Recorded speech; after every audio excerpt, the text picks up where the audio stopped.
जय हिंद दोस्तों। आप सभी का हमारे YouTube चैनल विद्यालय एजुकेशन में स्वागत है। आज हम आपके लिए बीपीएससी टीआरई 2.0 के लिए किरण पब्लिकेशन का प्रैक्टिस सेट लेकर आए हैं। इस प्रैक्टिस सेट में आपको जो है सामाजिक विज्ञान के महत्वपूर्ण क्वेश्चन देखने को मिलेंगे और ये भाग 3 होने वाला है। आपको जैसे आपके एग्जाम में क्वेश्चन पूछे जाएंगे सेम वैसे ही उसी पैटर्न पर आपको भाग 3 में जो है एसएसटी के क्वेश्चन पूछे जाएंगे और हम इसी पर आपके जो है एनसीईआरटी और एससीईआरटी बेस्ड क्वेश्चन लेकर आए हैं। ये आपके यहाँ पर किरण पब्लिकेशन का जो भाग 3 है और सेट नंबर आपका 5 है, इसका हम फुल डिटेल्स जो है यहाँ पे सॉल्यूशन करवाने वाले हैं। तो चलिए शुरू करते हैं आज की इस वीडियो में बिना किसी देरी के।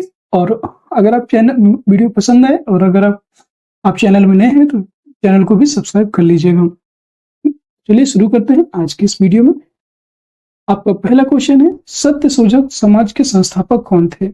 सत्यशोधक समाज के संस्थापक की बात करेंगे यहाँ पे, तो वो थे आपके स्वामी विवेकानंद, आत्माराम, ज्योतिबा फूले, उपयुक्त में से एक से अधिक या उपयुक्त में से कोई नहीं। ये सभी जितने भी क्वेश्चन हैं आपके 5 ऑप्शन, क्योंकि आपके एग्जाम में 5 ऑप्शन आने वाले हैं, इसीलिए हम इसमें जो है 5 ऑप्शन की जो सीरीज है वही लेकर आए हैं। तो इसका जो सत्यशोधक समाज के संस्थापक थे वो थे आपके ज्योतिबा फूले। सत्यशोधक समाज के जो संस्थापक है वो है आपके ज्योतिबा फूले, इसका राइट आंसर हो जाएगा। और जो है सत्यशोधक समाज की स्थापना की बात करेंगे कि इसकी स्थापना कब हुई थी, तो वो हुई थी 1873 में। ज्योतिबा फूले ने 1873 ईस्वी में जो है सत्यशोधक समाज की स्थापना की थी। और सत्यशोधक जो ज्योतिबा फूले थे इनकी बात करेंगे तो इनकी पत्नी का नाम था सावित्रीबाई फूले। सावित्रीबाई फूले इनकी जो पत्नी है उनका नाम था सावित्रीबाई फूले। और जो है सावित्रीबाई फूले की बात, जो सावित्रीबाई फूले थी इनका जो है ये इनका क्या काम था, तो ये थे युगल समाज के मुखिया थे। युगल समाज अगर पूछ लेता है कि युगल समाज के मुखिया कौन थे तो वो थी आपके सावित्रीबाई फूले। ठीक है। और इस जो ये सत्यशोधक समाज है इसकी बात करें कि इसका मेन उद्देश्य क्या था, तो सत्यशोधक समाज का मुख्य उद्देश्य था शूद्रों और अतिशूद्रों को मुक्त करना और ब्राह्मणों जैसी उच्च जाति द्वारा उनके शोषण को रोकना। अर्थात जो निम्न वर्ग के लोग हैं उनको उनके शोषण से संबंधित शोषण को रोकने से संबंधित प्रावधान थे इसमें। यह शोषण को रोकने के लिए सत्यशोधक समाज की स्थापना की गई थी। नेक्स्ट क्वेश्चन होगा आपका 72। सन 1930 में कांग्रेस का सविनय अवज्ञा आंदोलन इतना प्रभावी हुआ कि बिहार के निम्नलिखित शहरों में से एक में अंग्रेजी राज कई महीनों तक गायब से हो गए। अब यहाँ पर बताना, सन 1930 का जो सविनय अवज्ञा आंदोलन जो था बिहार में इतना ज्यादा प्रभावित हुआ कि निम्नलिखित शहरों में से एक में अंग्रेजी राज कई महीनों तक गायब हो गया। मतलब बताने कि किस एक शहर में अंग्रेजी राज एकदम से गायब हो गया था, तो वो होगा आपका जो है पटना, साहिबगंज या बढ़ई। तो इसका जो राइट आंसर है वो है बढ़ई, अर्थात इसी को बढ़ई को बरही भी कहा जाता है, बरही। और यहाँ से जो है कई महीनों तक जो अंग्रेजी शासन है वो एकदम से गायब हो गया था। ये कब हुआ था, तो 1930 में। 1930 का जो गांधी जी के द्वारा सविनय अवज्ञा आंदोलन चलाया था, इसका यह इतना ज्यादा सफल हुआ था यह आंदोलन कि जो मुंगेर जिले का, ये आपका बरही जो है मुंगेर जिले का, याद रखना आपको मुंगेर जिला है, उसके अंदर बरही गांव है। तो बरही में अंग्रेजी शासन के चिन्ह कई महीनों तक एकदम से गायब से हो गए थे। यही इसका राइट आंसर है। नेक्स्ट क्वेश्चन है 73। निम्नलिखित में से असत्य कथन का चयन कीजिए। असत्य अर्थात गलत कथन हमें बताना है। भारत के प्राचीनतम सिक्कों पर कोई अभिलेख नहीं है, ये बताना है आपको। तो इसका जो है कोई अभिलेख नहीं है। सातवाहनों ने शीशे के सिक्के चलाए, ये तो सही है। और भारत के प्राचीनतम जो सिक्के हैं उन पर कोई अभिलेख नहीं है, ये भी सही है। भारत वर्ष में स्वर्ण सिक्कों का चलन हर्षवर्धन द्वारा आरंभ किया गया था। तो स्वर्ण सिक्के हैं इनको चलन जो है हर्षवर्धन द्वारा आरंभ किया गया था, ये गलत है। और उपयुक्त में से एक से अधिक, ये उपयुक्त में से कोई नहीं। तो जो भारत में जो है इसका जो राइट आंसर हो जाएगा, इसमें पूछ रहा है कौन सा नहीं है, तो इसमें जो है तीसरा ऑप्शन जो है ये नहीं होगा। इसका राइट आंसर हो जाएगा तीसरा नंबर। नेक्स्ट क्वेश्चन है, क्योंकि जो भारत में सर्वप्रथम जो इंडो ग्रीक शासकों ने ही लेख वाले सिक्के और सोने के सिक्के चलवाए थे। तो इसका जो राइट आंसर हो जाएगा ये थर्ड नंबर इसका राइट आंसर हो जाएगा। नेक्स्ट क्वेश्चन आपको 74। 19वीं सदी में ब्रिटेन के औद्योगिकरण के साथ निम्नलिखित में से कौन सा परिवर्तन हुआ था, ये बताना है। 19वीं सदी में ब्रिटेन का जो औद्योगिकरण हुआ था उसमें से जो है कौन सा परिवर्तन हुआ? भारत ब्रिटिश औद्योगिक उत्पादों के लिए बड़ा बाजार बन गया था। ये इसका सही आंसर होगा। देखा जाए तो ये मेन परिवर्तन हुआ था, क्योंकि जो है उस टाइम पे 19वीं सदी के प्रारंभ में ब्रिटेन में औद्योगिकरण का तीव्र गति से विकास हुआ था, जिससे भारत के कच्चे माल को ब्रिटेन भेजा जाता था। जो भारत है उसका कच्चा माल ब्रिटेन में भेजा जाता था तथा ब्रिटेन से तैयार करके माल को भारत में पुनः बेचा जाता था। इससे भारत का घरेलू उद्योग में काफी ज्यादा गिरावट आ गई थी और भारत में को इससे बहुत ज्यादा नुकसान भी हो रहा था। इसका राइट आंसर यही हो जाएगा। नेक्स्ट क्वेश्चन है 75। सूची 1 को सूची 2 से सम्मिलित कीजिए तथा दिए गए कोटों में से उपयुक्त विकल्प का चयन करना है। यहाँ पे मिलाना है आपको Cripps mission. Cripps mission Bharat कब आया था? तो क्रिप्स मिशन जो आया था आपका, ये आया था 1942 ईस्वी में। क्रिप्स मिशन 1942 में आया था। और गांधी जिन्ना वार्ता, गांधी और जिन्ना की जो वार्ता हुई थी वो 1944 में हुई थी। 1944। शिमला कॉन्फ्रेंस की बात करेंगे, ये हुआ था आपको 1945 में, शिमला कॉन्फ्रेंस। कैबिनेट मिशन आपका आया था 1946 में। कैबिनेट मिशन आया था आपका 1946 में। इसको हम यहाँ से विकल्प से देखेंगे A3B1, इसका पहला ही ऑप्शन सही है। A3B1 और A3B1, अच्छा तीसरे में भी है तो यहाँ पे C4, अच्छा ये नहीं होगा, फिर यहाँ पे C4 नहीं है, C4 यहाँ पे है। इसका राइट आंसर हो जाएगा 3 ऑप्शन। नेक्स्ट क्वेश्चन है नेहरू की अंतरिम सरकार।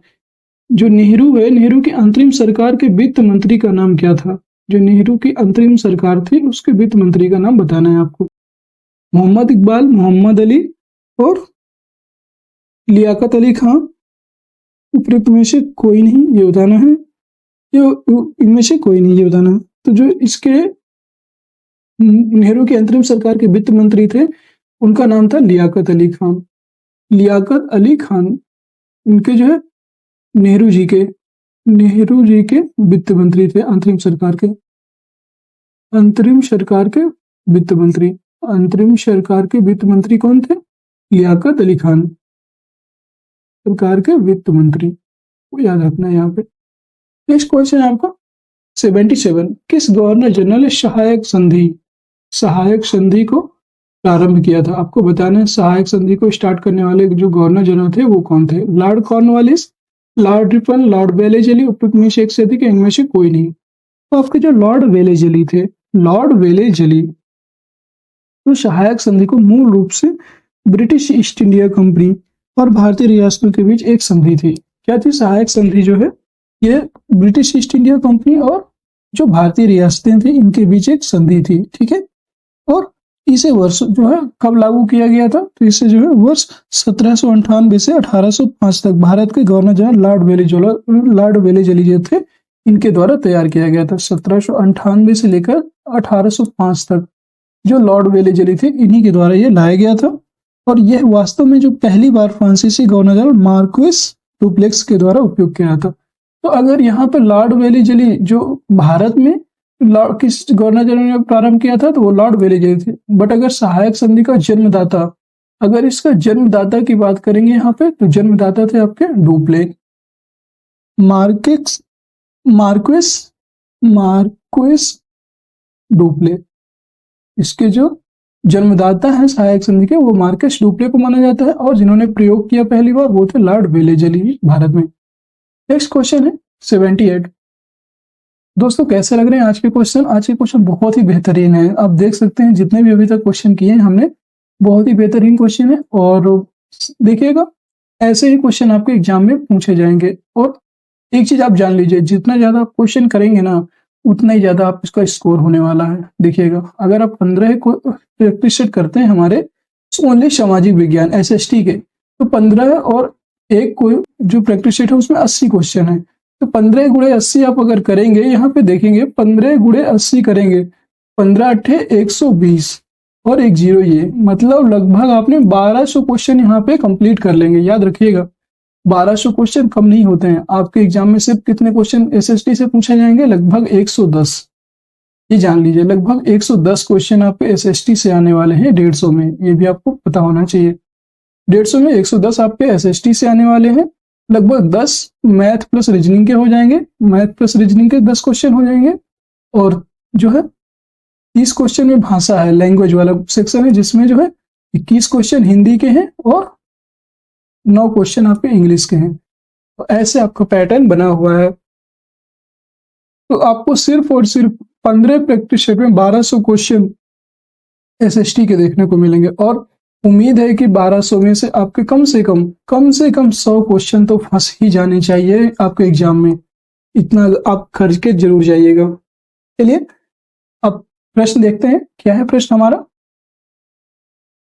सूची 1 को सूची 2 में दी गई सूची 1 में दी गई पुस्तकों को सूची 2 में दी गई पुस्तकों लेखकों के नाम से क्या करना है? हमें सम्मिलित करना है और दिए गए कूटों में सही उपयुक्त विकल्प का चयन करना है। ठीक है, तो चलिए शुरू कर इसको देखते हैं। क्या होगा हमारा? सूची 1 सूची 2, एक तरफ पुस्तकों के नाम है और दूसरी तरफ लेखक हैं। गुलशन ए इब्राहिमी, गुलशन ए इब्राहिमी के लेखक कौन थे? तो गुलशन ए इब्राहिमी के लेखक थे मोहम्मद कलीम फरिश्ता। इसके जो लेखक हैं मोहम्मद, यहां से देखिएगा, मोहम्मद कलीम फरिश्ता A4। तारीख फिरोज शाही, तारीख फिरोज शाही के जो लेखक हैं वो हैं आपके जियाउद्दीन वर्नी। तारीख फिरोज शाही जियाउद्दीन वर्नी इसके लेखक हैं। तारीख फिरोज शाही। मुंतखाब उत तवारीख, मुंतखाब उत तवारीख के लेखक हैं अब्दुल कादिर बदायूनी। अब्दुल कादिर बदायूनी ने मुंतखाब उत तवारीख लिखा था। और अकबर, जो अकबरनामा है, सॉरी यहाँ ये वाला इसे मिलाना था। मुंतखाब उत तवारीख को अब्दुल कादिर बदायूनी और अकबरनामा लिखा था आपने अबुल फजल ने। अबुल फजल ने यहाँ पे लिखा था, अबुल फजल। तो आपको यहाँ से गुलशन इब्राहिमी को मोहम्मद कलीम फरिश्ता ने लिखा था A4। पहला ही ऑप्शन आपको मिल जाता है सेकंड नंबर में A4 और ये इसका राइट आंसर हो जाएगा। नेक्स्ट क्वेश्चन होगा आपका, सूची 1 को सूची 2 से सुमेलित करना है और दिए गए विकल्प को सही चयनित करना है। सूची 1 सूची 2, भारत में पुर्तगाली जो व्यापार है ये बताना है। भारत में पुर्तगाली व्यापार ब्रिटिश कब हुआ था? भारत में जो पुर्तगाली व्यापार कब शुरू हुआ था ये बताना है। तो सबसे पहले कौन आए थे? पुर्तगाली ही आए थे। इसलिए सबसे पहले जो व्यापार है 1503 में पुर्तगाली व्यापार हुआ था। ब्रिटिश ईस्ट इंडिया कंपनी, तो British east India company Bharat कब आई थी?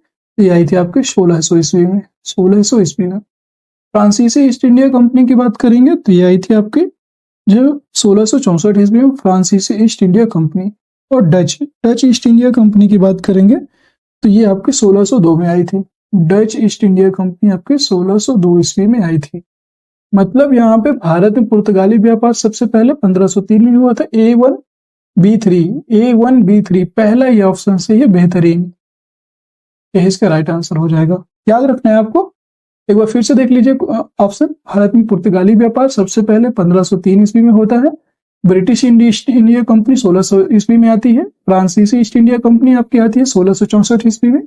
और डच ईस्ट इंडिया कंपनी आती है आपके 1602 ईस्वी में। ठीक है, नेक्स्ट क्वेश्चन आपका 80 नंबर। दोस्तों अगर वीडियो पसंद आ रहा है और हमारे द्वारा करवाई जा रही जितनी भी क्लासें हैं आपको पसंद आ रही हैं तो जरूर चैनल को सब्सक्राइब कर लीजिएगा और सभी को देखिएगा, क्योंकि आपको ज्यादा टाइम नहीं बचा है। अगर आप आज आपकी 1 दिसंबर हो गया, ठीक है, 1 दिसंबर 2023 चल रहा है और आपका 9/12/2023 को आपको एग्जाम होने वाला है। मतलब 9 को तो एग्जाम ही है। ये जान लीजिए कि 7 या 8 को आप निकल जाओगे अपने घरों से एग्जाम के लिए। आपके पास सिर्फ 7 दिन बचे हैं और 7 दिन जो है आप अभी भी बहुत टाइम है आपके पास रिवीजन के लिए। तो आप ज़्यादा से ज़्यादा रिवीजन करें और हम भी कोशिश करेंगे कि आपके 15 प्रैक्टिस सेट 7 तारीख तक कंप्लीट करवा दें। 7 दिसंबर तक आपके 15 प्रैक्टिस सेट करवा देंगे। ये आपका आज का 5वां प्रैक्टिस सेट है, 7 कंप्लीट हो जाएंगे। ठीक है, निम्नलिखित में से जिस वेद की रचना गद्य एवं पद दोनों में की गई है उसका नाम क्या है, ये बताना है। ऋग्वेद, सामवेद, यजुर्वेद, उपयुक्त में से एक से अधिक या इनमें से कोई नहीं। तो जो ऐसा कौन सा वेद है जिसकी रचना गद्य एवं पद दोनों में की गई है, वो है आपका सामवेद। सामवेद की रचना गद्य एवं पद दोनों में की गई थी। और सॉरी सामवेद का जो है ये सिर्फ गान से है। सामवेद का अर्थ होता है गान से, अर्थात ये पद में है सिर्फ, ठीक है। और गद्य एवं पद की बात की गई है, तो गद्य एवं पद जो है ये यजुर्वेद में है। यहाँ पे थोड़ा डिस्टर्ब हो गया, यजुर्वेद में है। और यजुर्वेद का जो अर्थ है यजुर्वेद का अर्थ है यज्ञ। यजुर्वेद में जो यजु शब्द है, यजु शब्द का अर्थ है यज्ञ, ठीक है, आपको याद रखना है। और इसमें जो है यज्ञ के नियमों एवं विधि विधानों का जो संकलन है वो किया गया है। और इसका जो राइट आंसर गद्य एवं पद दोनों की जो रचनाएं हैं वो यजुर्वेद में है, ये भी आपको याद रखना है। और जो यजुर्वेद है, यजुर्वेद को और बताएं इनको गाने वालों को क्या कहा जाता है। यजुर्वेद को जो पाठ करते थे, गायन करते थे, उनका नाम था, उनको क्या कहा जाता था, पुरोहितों को आधर्यु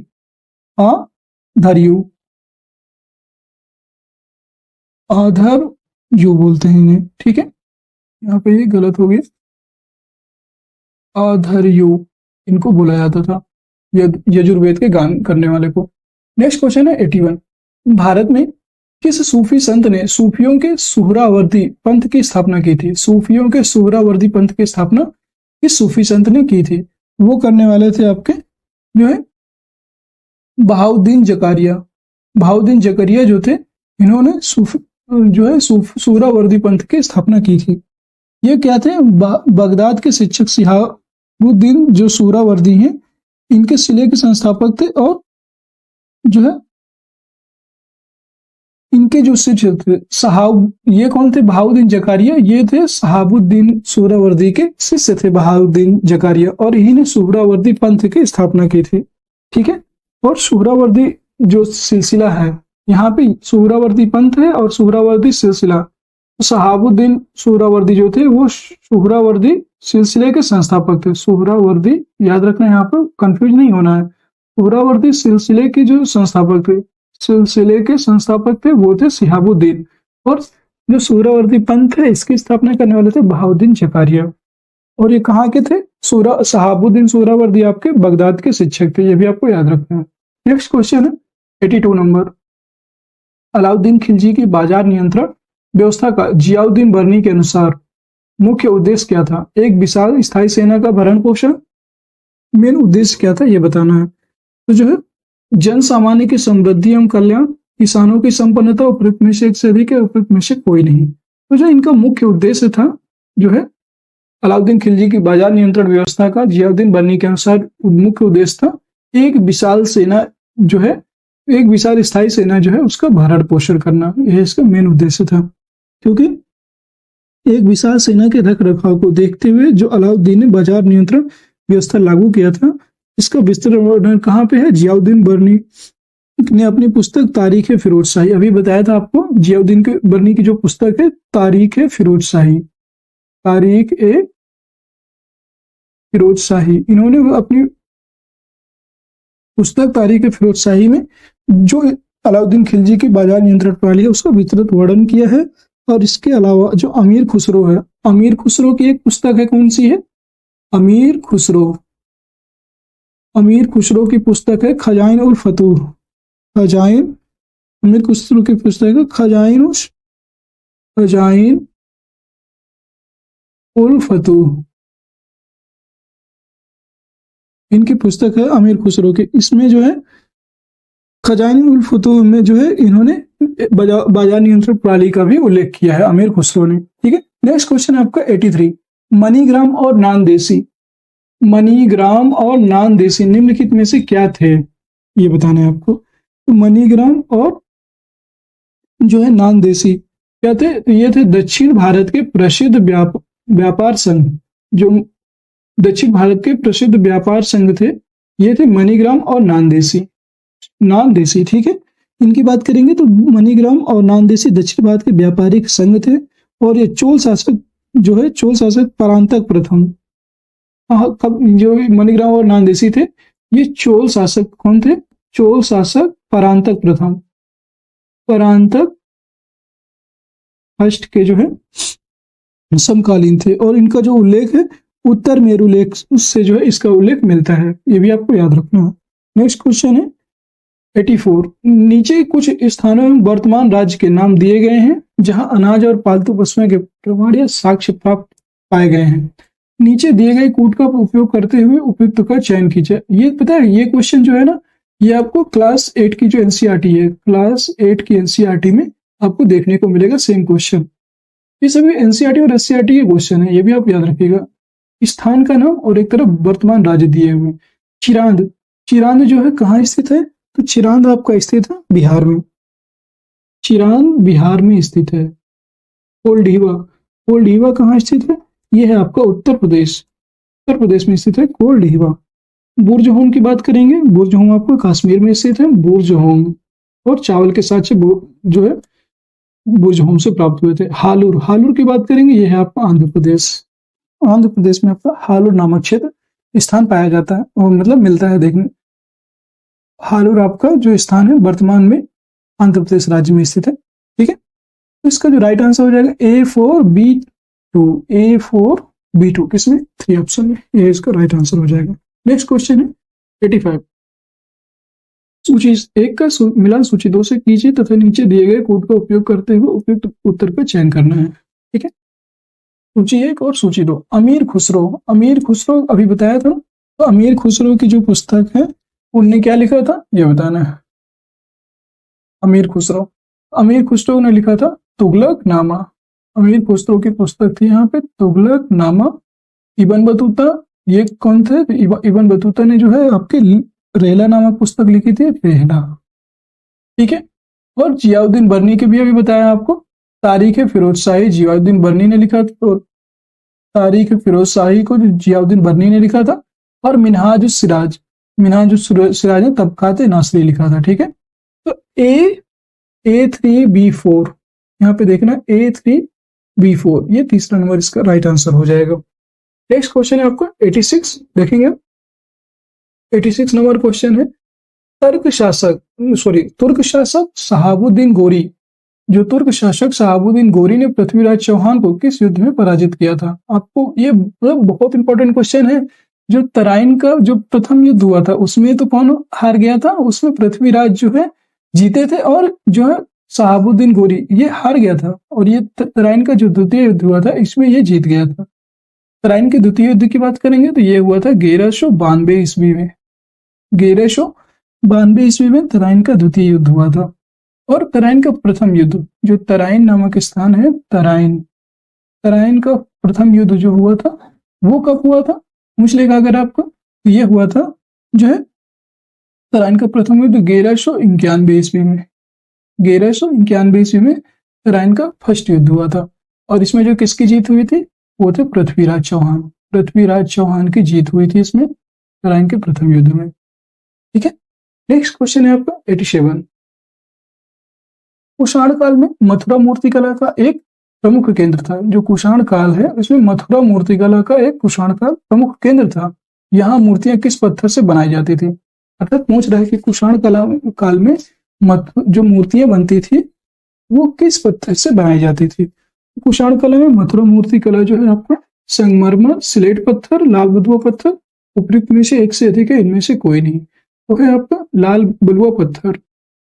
कुषाण काल में जो मूर्ति बनती थी वो लाल बलुआ पत्थर से बनाई जाती थी, ठीक है। और ये लाल बलुआ पत्थर की जो मूर्तियां थी ये किसका प्रमुख केंद्र थी?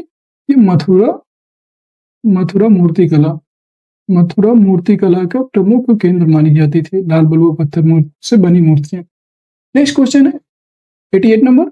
निम्नलिखित घटनाओं को कालक्रम के अनुसार सजाइए तथा दिए गए कोड का उपयोग करते हुए उपयुक्त विकल्प का चयन करना है।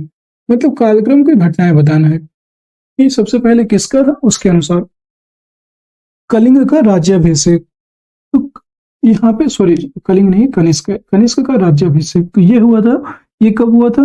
कनिष्क का राज्याभिषेक हुआ था आपको 78 ईस्वी में, 78 ईस्वी में कनिष्क का राज्याभिषेक हुआ था। कलिंग युद्ध की बात करेंगे तो ये हुआ था 261 ईसा पूर्व में हुआ था। 261 BC बोल सकते हैं, बिफोर ऑफ क्राइस्ट। तो before the born of Christ इसे BC बोलते हैं। तो 261 BC में हुआ था कलिंग युद्ध। और इसके बाद ये किसके द्वारा हुआ था, कलिंग युद्ध किसके द्वारा लड़ा गया था, तो आपको सभी को पता होगा अशोक के द्वारा लड़ा गया था, जो मौर्य से शासक था। चंद्रगुप्त द्वितीय का राज्यकाल, तो चंद्रगुप्त द्वितीय का जो राज्यकाल है वो है 375 से लेकर के 415 ईस्वी तक है। ये भी आपको याद रखना है। 375 से लेकर के 415 ईस्वी तक है। अशोक की मृत्यु कब हुई थी, तो वो हुआ था, अशोक की मृत्यु हुई थी 232 ईसा पूर्व। 232 ईसा पूर्व, ठीक है, या इसी को BC भी बोल सकते हैं, ठीक है। तो अब इसमें बताना है सबसे पहले क्या आएगा, तो सबसे पहले इसमें हुआ था 261 ईसा पूर्व कलिंग युद्ध। मतलब सबसे पहले क्या आया था, 261, B ऑप्शन आएगा इसमें। सबसे पहले B कहाँ पे है, दूसरा ये है। इसके बाद फिर आएगा 375, चौथा ऑप्शन आएगा। पहले 232 ईसा पूर्व, पहले ईसा पूर्व वाले आ जाएंगे, यही इसका, तो इसका मेन राइट आंसर हो जाएगा 3 ऑप्शन। नेक्स्ट क्वेश्चन है 89। सूची 1 का सूची 2 से मिलान कीजिए तथा नीचे दिए गए कोड का उपयोग करके सही उत्तर का चयन कीजिए। देख रहे हैं आप कितना स्पीड से आपको क्वेश्चन करवाए जा रहे हैं। अभी तक हम 20 क्वेश्चन कर चुके हैं और ऐसे ही लगातार हम 80 क्वेश्चन कंप्लीट कर लेंगे। और उम्मीद है आप लोगों को क्लास बहुत अच्छी लग रही होगी। और जिन भी बच्चों को क्लास अच्छी लग रही हो, आप मेरे सभी साथी हैं, आप सभी को क्लास अच्छी लग रही होगी तो आप जरूर लाइक करिएगा। और आपको कोई भी सुझाव हो, कोई भी सजेशन हो तो मेरे लिए जरूर बताइएगा। और तो चलिए शुरू करते हैं फिर से। आपका 89 नंबर क्वेश्चन से दोबारा स्टार्ट करते हैं। आपको सूची 1 से सूची 2 को मिलाना है आप सभी को। और दोस्तों आप क्लास को ये सोच के मत देखिएगा कि मतलब बस देख लिया और हो गया। आपको क्लास को क्लास में ही याद करना है, सारे क्वेश्चन अभी क्लास में ही याद करना है। ये किरण पब्लिक प्रैक्टिस सेट है और किरण पब्लिकेशन का। और ये इतना आसान क्वेश्चन नहीं है, ये सभी ना BPSC से भी, मतलब BPSC में आप देखेंगे ना तो उसमें भी इतने टफ क्वेश्चन नहीं पूछेगा। कुछ क्वेश्चन आते हैं कथन कारण वाले, बाकी नॉर्मल क्वेश्चन ही उसमें भी पूछता है। और आप देखेंगे सेम टू सेम क्वेश्चन बहुत सारे मैच करेंगे BPSC एग्जाम में आए हुए। तो इसलिए आप क्वेश्चन को ध्यान से पढ़िएगा। शायद अगर यही क्वेश्चन आपके एग्जाम में अगर 10 भी क्वेश्चन, 20 भी क्वेश्चन आपके एग्जाम में वो देखने को मिल जाते हैं और कुछ पढ़े हुए फंस जाते हैं, तो यकीन मानिए आपका पढ़ना सबसे बेहतरीन होगा और आप दूसरों की अपेक्षा बहुत आगे निकल जाएंगे। इसलिए ध्यान से पढ़िएगा। और चलिए शुरू करते हैं। लॉर्ड डलहौजी, लॉर्ड डलहौजी की बात करेंगे तो लॉर्ड डलहौजी का जो संबंध है वो किससे था, उत्तराधिकार अपहरण का नाम सुना होगा। Lord Dalhousie doctrine of lapse, इनका जो एक सिद्धांत था डॉक्ट्रिन ऑफ लैप्स थे, तो उत्तराधिकार अपहरण, ठीक है। लॉर्ड रिपन, लॉर्ड रिपन की बात करेंगे तो लॉर्ड रिपन थे स्थानीय स्वायत्त शासन। स्थानीय स्वायत्त शासन के जो संस्थापक थे वो लॉर्ड रिपन थे। लॉर्ड कर्जन ने क्या किया था, बंगाल विभाजन किया था 1905 में।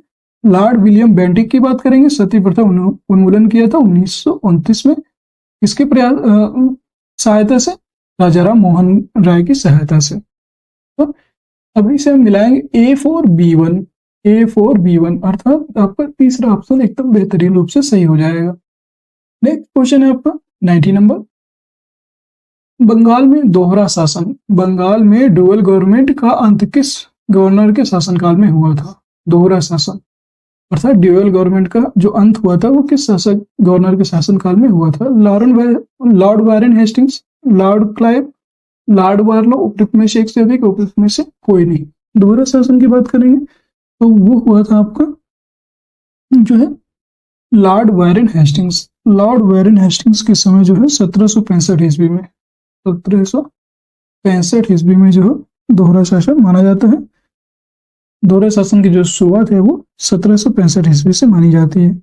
और इसके अंतर्गत कंपनी ने दीवानी और निजामत के जो कार्यों का निष्पादन है भारतीयों के माध्यम से करने लगी। और वास्तविक शक्ति जो है किसके पास होती थी, वास्तविक शक्ति कंपनी के पास ही होती थी। नेक्स्ट क्वेश्चन, निम्नलिखित में से कौन सी विशेषता बौद्ध एवं जैन दोनों धर्मों में है, मतलब सेम मैच करती है, ये बताना। मुक्ति पाने के लिए मनुष्य अपने वस्त्रों से सब कुछ त्यागना होता है। ये तो कोई बात, ये तो कहीं पे भी उल्लेख नहीं है, ना तो बौद्ध में ना तो जैन में। आदमी अधिक पाने की निरंतर इच्छा को मध्य मार्ग अपनाकर समाप्त किया जा सकता है, ये भी गलत है। किसी में भी अधिक पाने की कोई इच्छा नहीं है। केवल वही सच्चा ज्ञान प्राप्त कर सकता है जो घर त्याग देते हैं। अर्थात इन दोनों का जो है यही मान्यता थी, क्योंकि बौद्ध धर्म में जो थे तो गौतम बुद्ध, बौद्ध धर्म में गौतम बुद्ध ने अपना घर त्याग किया था, और जैन धर्म में किसने, महावीर, जो महावीर स्वामी थे उन्होंने अपना गृह त्याग दिया था। यहाँ पे केवल वही सच्चा ज्ञान प्राप्त कर सकता है जो गृह त्याग देते हैं। तब यही इसका राइट आंसर। इनमें जो एक चीज कॉमन थी वही इसमें जो है केवल घर त्यागना जो है उनके अकॉर्डिंग सच्चे ज्ञान को प्राप्त करने का आधार था। नेक्स्ट क्वेश्चन है 92। सूची 1 को सूची 2 से सुमेलित कीजिए तथा नीचे कूटों में उपयुक्त विकल्प का चयन करना है। सूची 1 और सूची 2। सूरसेन की जो राजधानी है ये बताना है। सूरसेन की राजधानी है मथुरा। गांधार की क्या है, गांधार की है तक्षशिला। गांधार का क्या हो जाएगा, वो हो जाएगा तक्षशिला। कौशल की क्या हो जाएगी, तो कौशल की है अयोध्या, या इसी को क्या कहते हैं, श्रावस्ती। और वैशाली की बात करेंगे तो वज्जी संघ। वैशाली जो है वज्जी संघ एक प्रकार का संघ था। तो इसका जो राइट आंसर हो जाएगा मैं बताना है A2 B1 B4, यही इसका राइट आंसर है। नेक्स्ट क्वेश्चन है 93। निम्नलिखित में से कौन सी जोड़ी महाजनपद या राजधानियों सही ढंग से मेल नहीं खाती, ये बताना है। अंग का क्या है था, तो अंग का था आपका चंपा। अंग एक प्राचीन भारतीय राज्य था जो अपने पड़ोसी और प्रतिद्वंदी अर्थात मगध के पूर्व में स्थित था, और यह चंपा जो है चंपा नदी से अलग हो। अर्थात अंग की जो राजधानी है वो है विराटनगर, नहीं चंपा थी। अंग की राजधानी चंपा थी, यही इसका गलत है, सही ढंग से मेल नहीं खाती। काशी का बनारस सही है। कौशल, श्रावस्ती, उपयुक्त में से एक से अधिक। तो इसका जो राइट आंसर है कौन सा सही ढंग से मेल नहीं खाता, वो है अंग। और विराटनगर किसका होता है, तो विराटनगर होता था मत्स्य जो स्थान था उसका राजधानी थी विराटनगर। नेक्स्ट क्वेश्चन है 94। उत्तर से दक्षिण तक 9 पाषाण स्थलों को क्रमिक रूप से व्यवस्थित कीजिए। जो उत्तर से दक्षिण तक है उनको क्रमिक रूप से व्यवस्थित करना है आपको। बुर्जहोम, मेहरगढ़, चिराग, कोल्डीवा। बुर्जहोम की बात करेंगे तो बुर्जहोम कहाँ है आपका, बुर्जहोम जो है सबसे ऊपर में कश्मीर में है, अभी आपको बताया था। बुर्जहोम कहाँ है आपका, कश्मीर में है, ठीक है। इसके बाद फिर आपका आएगा मेहरगढ़, फिर बुर्जहोम, मेहरगढ़, इसके बाद सेकंड नंबर पे आ जाएगा, तीसरे में आ जाएगा चिराग, चौथे में आ जाएगा कोल्डीवा। तो ये दोनों क्या है, क्रमिक रूप से ही है सभी। इसका जो राइट आंसर हो जाएगा 1 2 3 4, उत्तर से दक्षिण के रूप में क्रम पर है ये। नेक्स्ट क्वेश्चन है जयप्रकाश नारायण को राष्ट्रीय स्तर के नेता की पहचान किस संदर्भ में मिली, अर्थात कब मिली थी, ये बताना है। भारत छोड़ो आंदोलन के समय, कांग्रेस समाजवादी दल की स्थापना के लिए, भूदान आंदोलन, उपयुक्त में से एक से अधिक, उपयुक्त में से कोई नहीं। तो जो जयप्रकाश नारायण है उनको जो है राष्ट्रीय स्तर के नेता की पहचान जो है भारत छोड़ो आंदोलन के समय मिली थी, और भारत छोड़ो आंदोलन के दौरान इन्हें जो है हजारीबाग जेल से क्या किया था, इन्हें हजारीबाग जेल में गिरफ्तार करके डाल दिया था। इसीलिए इन्होंने क्या किया था, हजारीबाग जेल से दीवार फांद कर फरार हो गए थे और भूमिगत होकर इस आंदोलन का नेतृत्व करते थे ये, ठीक है। इसीलिए इनको यहाँ से राष्ट्रीय स्तर के नेता की पहचान मिली थी। नेक्स्ट क्वेश्चन है 96। चोल साम्राज्य के स्थानीय स्वशासन के संबंध में निम्नलिखित कथनों में से असत्य कथन का चयन कीजिए। चोल साम्राज्य का जो स्थानीय स्वशासन है उसके संबंध में असत्य कथन की पहचान करना। गांवों के विषय को विभिन्न वर्गों से बनी विभिन्न समितियों द्वारा प्रतिबंधित किया जाता था। जो गांव के वर्ग थे ये बताना, ये तो असत्य कथन की पहचान, ये तो सही था। इन समितियों की सदस्यता के लिए चुनाव होते थे जिसमें केवल संपत्तिशाली वर्ग ही मतदान करता था, ऐसा नहीं है। उसमें सभी वर्ग के, संपत्तिशाली नहीं, यहाँ पे सभी वर्ग होना चाहिए। सभी वर्ग के जो है सभी वर्ग के लोग यहाँ पे मतदान कर सकते थे, इसका राइट आंसर हो जाएगा।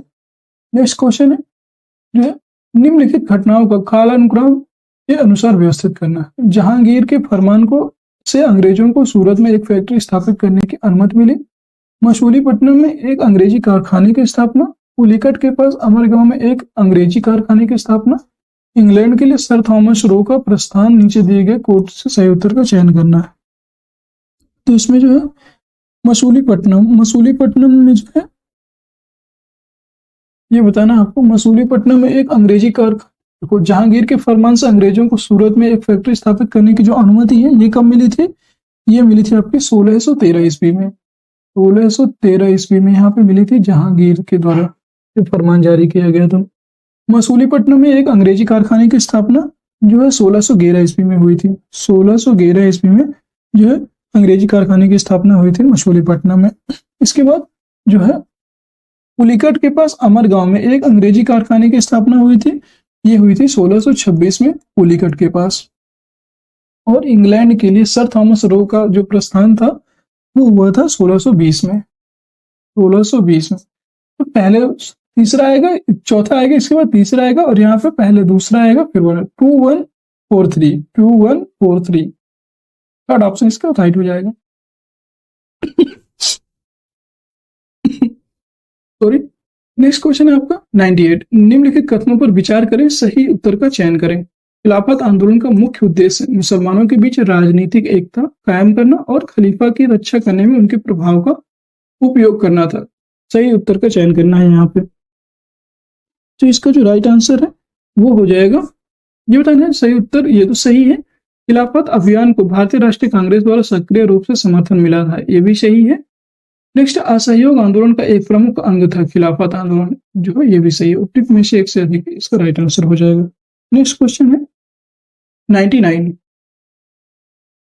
भारत सरकार अधिनियम 1935 के संदर्भ में निम्नलिखित में से कौन सा कथन सही नहीं है, ये बताना है।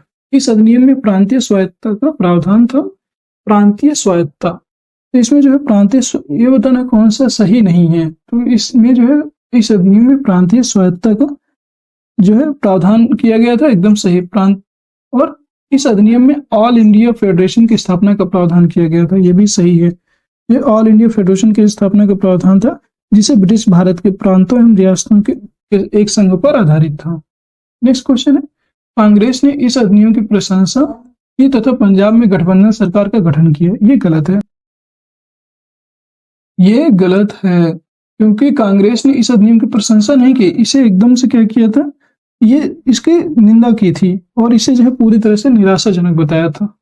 इस अधिनियम की जो है निराशाजनक बताया था इसे, जो है ठीक है। तो नेक्स्ट, इसलिए क्या हो जाएगा, गलत हो जाएगा। नेक्स्ट क्वेश्चन है 100। हम लोग देखिए 100 नंबर क्वेश्चन पे पहुंच गए हैं अभी तक, और हम लोगों ने 70 से 100 क्वेश्चन मतलब लगभग जो है आपने 30 क्वेश्चन कंप्लीट कर लिए हैं, और आगे के 50 क्वेश्चन अभी बाकी हैं। तो बने रहिएगा ऐसे ही, और क्लास को कंप्लीट कीजिएगा, और क्लास समाप्त होने के बाद लाइक जरूर कर दीजिएगा, या अभी ही कर दीजिए। तो चलिए 100 नंबर क्वेश्चन देखते हैं। ब्रिटिश भारत सरकार द्वारा भारत में पहली बार आधुनिक शिक्षा का आरंभ किस बात के लिए नहीं हुआ था, ये बताना है। आरंभ जो है किस बात के लिए नहीं हुआ था? प्रशासन में कम वेतन वाली नौकरियों के लिए उम्मीदवारों की आपूर्ति, ये तो गलत है, इसके लिए आरंभ नहीं हुआ था। इसे बताना, आधुनिक शिक्षा का आरंभ किस बात के लिए नहीं हुआ था? तो प्रशासन में कम वेतन वाली नौकरियों के लिए उम्मीदवारों की आपूर्ति। उम्मीदवारों की आपूर्ति से यहाँ पे कोई लेना देना नहीं है, अर्थात इसका जो है सही है ऑप्शन ये, ठीक है। भारतीय समाज का आधुनिकीकरण, तो भारतीय समाज के आधुनिकीकरण के लिए आधुनिक शिक्षा का आरंभ नहीं हुआ था, ये गलत है, ये गलत है। तो यही आपको बताना। विदेशी शासन के लिए भारतीयों को फिर से संगठित करना, ये तो सही था इसमें, क्योंकि जो आधुनिक शिक्षा का प्रावधान किया गया था अंग्रेजों के द्वारा, ब्रिटिश भारत सरकार द्वारा, तो इसमें जो है अंग्रेजों को जो सोच ही थी कि जो भारतीय हैं उनको देखने में तो जैसे कहते हैं शकल सूरत से तो भारतीय लगे, बट उनका जो है वो अंदर से कैसे बन जाए, वो अंदर से ब्रिटिश अर्थात अंग्रेज बन जाए और बाहर से भारतीय देखने में रहे। उनका यही एक वो था, तो भारतीय समाज का आधुनिकीकरण ये इसमें नहीं था।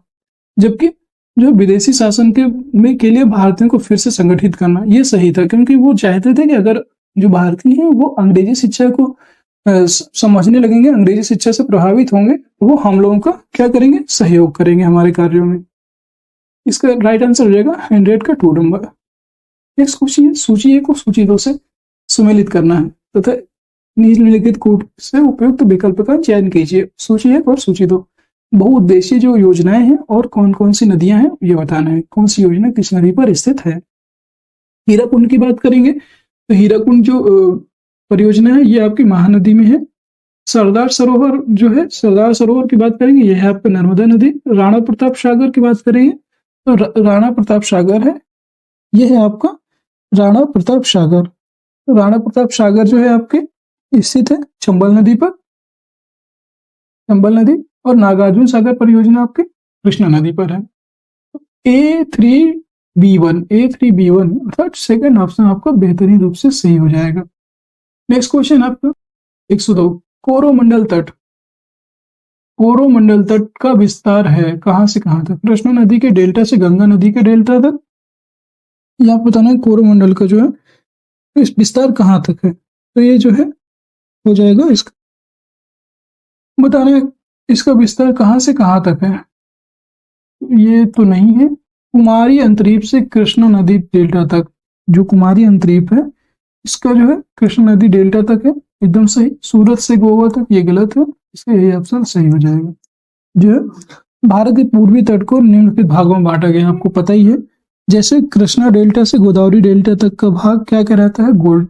कृष्णा नदी से कृष्णा नदी के डेल्टा से गंगा नदी के डेल्टा तक का भाग क्या कहलाता है? ये कोरोमंडल तट नहीं कहलाता, ये कहलाता है पर जो है ये कहलाता है गोलकुंडा तट। गोलकुंडा तट आपको याद रखना है, ठीक है। और जो सूरत से यहाँ पे आपको पता होना चाहिए एक चीज और, कि जो कृष्णा डेल्टा से गोदावरी डेल्टा तक ये तो बता ही दिया आपको। और कन्याकुमारी अगर आपके उसमें आता है कि कन्याकुमारी से कृष्णा डेल्टा तक का बात करें तो वो हो जाता है कोरोमंडल तट, यही आपका जो सही ऑप्शन है। नेक्स्ट है, इसी कुमारी अंतरीप को आप और क्या कह सकते हैं? इसी को हम कह सकते हैं कृष्णा कन्याकुमारी से कृष्णा, इसी कुमारी अंतरीप को हम कन्याकुमारी भी बोल सकते हैं अगर आपके क्वेश्चन में आता है। नेक्स्ट क्वेश्चन है 103, बिहार में भांगर मिट्टी क्या है? भांगर मिट्टी की बात करें, बिहार में भांगर मिट्टी मिलती है ये बताना है आपको, कहाँ मिलती है ये बताना। गया, बोध गया, पूर्वी चंपारण और भागलपुर क्षेत्र में कहाँ कहाँ पे मिलती है ये बताना है। तो ये इस क्षेत्र में नहीं मिलती है, पूर्णिया, सहरसा, दरभंगा, मुजफ्फरपुर क्षेत्र में मिलती है, एकदम सही। जो बिहार में भांगर मिट्टी मिलती है ये पूर्णिया, सहरसा, दरभंगा और मुजफ्फरपुर वाले क्षेत्र में मिलती है, मतलब उत्तर साइड मिलती है, ठीक है। ये इसका राइट आंसर हो जाएगा। नेक्स्ट क्वेश्चन है 104 नंबर, निम्नलिखित कथन और कारणों को ध्यान में रखते हुए दिए गए फोटो से अपने सही उत्तर का चयन कीजिए। अब देखिए आपके कथन और कारण वाले भी क्वेश्चन आने लगे हैं। तो पहला है आपको, सौर मंडल का सर्वाधिक गर्म ग्रह क्या है? शुक्र है, ये तो पता ही है आपको, ये एकदम सही है। सबसे गर्म ग्रह की श्रेणी में शुक्र आता है और शुक्र ग्रह पर सघन वायुमंडल पाया जाता है। शुक्र ग्रह पर सघन वायुमंडल पाया जाता है, ये भी सही है, ये भी सही है। पर इसका जो कारण है क्या, सघन वायुमंडल पाए जाने के कारण ही सबसे गर्म ग्रह है शुक्र है क्या? तो नहीं, इसका जो है कारण ये सही नहीं है। अर्थात ए और आर दोनों सत्य हैं पर आर ए की सही व्याख्या है नहीं। ए और आर दोनों सत्य हैं परंतु आर ए की सही व्याख्या नहीं है, ये सही है। सघन वायुमंडल होने के कारण कोई ग्रह गर्म नहीं हो सकता है, ठीक है, इसलिए इसका राइट आंसर सेकंड हो जाएगा। नेक्स्ट क्वेश्चन है, दक्षिण भारत की गंगा के नाम से कौन सी नदी जानी जाती है? बहुत अच्छा क्वेश्चन है। गोदावरी नदी, आपने गोदावरी नदी के बारे में सुना होगा। गोदावरी नदी की बात करें तो इसकी जो लंबाई है 1465 किलोमीटर है, 1465 किलोमीटर है और ये दक्षिण भारत की गंगा के नाम से जानी जाती है। और ये कहाँ से निकलती है? तो ये महाराष्ट्र के जो है नासिक जिले के पास से पश्चिमी घाट के ढलानों से निकलती है। महाराष्ट्र जो है यहाँ पे नासिक जिला है, नासिक जिले से जो कहाँ से निकलती है? पश्चिमी घाट के ढलानों, पश्चिमी घाट के जो ढलान है वहां से आपकी ये गोदावरी नदी निकलती है, ठीक है। और नर्मदा नदी की लंबाई कितनी है? 1312 किलोमीटर है, ठीक है। और कृष्णा नदी की बात करेंगे तो ये 1400 किलोमीटर है, ठीक है। नेक्स्ट क्वेश्चन है निम्नलिखित 106 नंबर 106 नंबर क्वेश्चन है आपको कि निम्नलिखित में से कौन सी एक धारा अन्य धाराओं से भिन्न है। आपको बताना है कि कौन सी धारा एक अन्य धाराओं से भिन्न है। इसमें जो है ब्राजील की धारा, लेब्राडोर की धारा, फॉकलैंड की धारा, उपयुक्त में से एक से अधिक, उनमें से कोई नहीं। इसमें जो है लेब्राडोर और फॉकलैंड की जो धारा है, और ये कैसी धारा है, ये दोनों ठंडी जलधारा है, ठंडी जलधारा है, याद रखना। और जो ब्राजील की धारा है, ये कैसी जलधारा है, ये गर्म जलधारा है, इसलिए क्या है, अलग है, गर्म जलधारा है ब्राजील की। और कौन सी जो है गर्म ठंडी जलधाराएं होती हैं, तो लेब्राडोर, फॉकलैंड और एक कनारी की जो जलधारा है, ये भी कैसी जलधाराएं होती हैं, तो ये भी जो है कनारी की जलधारा जो है ठंडी जलधारा के अंतर्गत आती है, ये ठंडी होती है, कनारी ठंडी जलधारा है, ठीक है। और ये सभी जो धारा हैं अटलांटिक महासागर की धारा है, ठीक है, ये भी आपको याद रखना। नेक्स्ट क्वेश्चन है 107 नंबर, अलकनंदा एवं भागीरथी के संगम पर, अलकनंदा एवं भागीरथी इनका जो संगम है और कौन स्थित है, अलकनंदा और भागीरथी यहाँ पर स्थित है आपका जो है देवप्रयाग। अलकनंदा ए से ए और भागीरथी मतलब बी, ए प्लस बी मिलकर क्या बनाती हैं, तो वो बनती है डी, ए प्लस बी मिलकर डी बनाती हैं, अर्थात अलकनंदा और भागीरथी मिलकर के देवप्रयाग बनाती हैं। आप ऐसे भी याद कर सकते हो, ठीक है, ठीक है। और नेक्स्ट क्वेश्चन है आपका 108 नंबर, भारत में सर्वाधिक गन्ना का उत्पादन करने वाले राज्य कौन सा है। बहुत अच्छा क्वेश्चन है ये। तो तमिलनाडु, उत्तर प्रदेश, महाराष्ट्र, उपयुक्त में से एक से अधिक है, इनमें से कोई नहीं। तो आप सभी को पता है उत्तर प्रदेश पहले स्थान पर है। सर्वाधिक गन्ना उत्पादन में जो है भारत का स्थान प्रथम है। अगर पूरे वर्ल्ड में देखा जाए तो भारत का स्थान जो है सर्वाधिक गन्ना उत्पादन में पहला स्थान है, क्योंकि भारत जो है पूरे विश्व का, भारत विश्व का कितना परसेंट गन्ना उत्पादन करता है, 40% गन्ना अकेले उत्पादन करता है विश्व का, ठीक।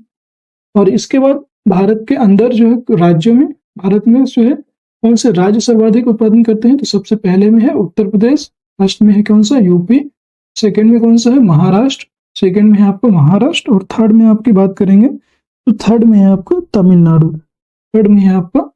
तमिलनाडु स्टेट, ठीक है। इसका जो राइट आंसर हो जाएगा उत्तर प्रदेश। नेक्स्ट है आपका 109 नंबर, विभिन्न प्रकार के जीव जंतु और पौधे सर्वाधिक संख्या में कहाँ पाए जाते हैं। विभिन्न प्रकार के जीव जंतु एवं जो पौधे हैं सर्वाधिक संख्या में उष्णकटिबंधीय वनों में, उष्णकटिबंधीय घास के क्षेत्रों में, और शीतोष्ण वनों में, उपयुक्त में से एक से अधिक है, इनमें से कोई नहीं। तो इसका जो राइट आंसर होने वाला है उष्णकटिबंधीय घास के क्षेत्रों में, क्योंकि जो उष्णकटिबंधीय घास प्रदेश जो होता है उसका विस्तार आपका होता है 5 डिग्री से लेकर के 20 डिग्री, 5 डिग्री नॉर्थ से लेकर के 5 डिग्री 20 डिग्री उत्तरी दक्षिणी। जैसे कर्क रेखा यहाँ पे समझाते हैं आपको, ये जैसे कर्क रेखा 0 डिग्री है, तो यहाँ पे 5 डिग्री से लेकर के 20 डिग्री तक उत्तर और 5 डिग्री से लेकर के 20 डिग्री दक्षिण, दोनों में से जो है उष्णकटिबंधीय घास के क्षेत्र पाए जाते हैं। ना आपको याद रखना है, जैसे ये पूरी पृथ्वी है आपको, और यहाँ पे 5 डिग्री से लेकर के 20 डिग्री उत्तर और 5 डिग्री से लेकर 20 डिग्री दक्षिण, इसमें जो है उष्णकटिबंधीय घास क्षेत्र पाया जाता है। ये आपको याद रखना है, ये इसका राइट आंसर हो जाएगा। 110 नंबर क्वेश्चन देखेंगे, देश के कुल खनिज उत्पादन का कितना प्रतिशत बिहार में प्राप्त होता है। देश के कुल खनिज उत्पादन का, ये बहुत इंपॉर्टेंट क्वेश्चन है, कई बार पूछा जा चुका है बीपीएससी में, कि जो है टोटल जो देश पूरे कंट्री का जो खनिज है, मिनरल्स है, उसमें जो बिहार का कितना परसेंटेज है। ये है आपका लगभग 36%, बहुत बड़ा आंकड़ा है ये। लगभग 36% जो था ये था आपका बिहार से प्राप्त होता था, ठीक है। अविभाजित बिहार, और ये कब की बात है, तो जब अविभाजित बिहार की बात है। अविभाजित बिहार में कौन कौन से आते थे, बिहार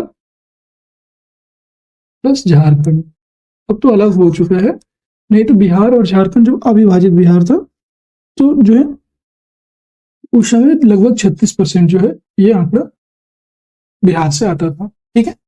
अब तो बहुत सारा जो है प्रेजेंट में जो है 36% नहीं रह गया है, क्योंकि अब बहुत ज्यादा जो भाग है खनिज वाला वो झारखंड में चला गया है। तो अभी तक एग्जैक्ट आंकड़ा ओनली बिहार का नहीं पता, बट अगर क्वेश्चन आएगा तो आपको बिहार का लगभग 36% ही लगाना है, यही आपका राइट आंसर होगा।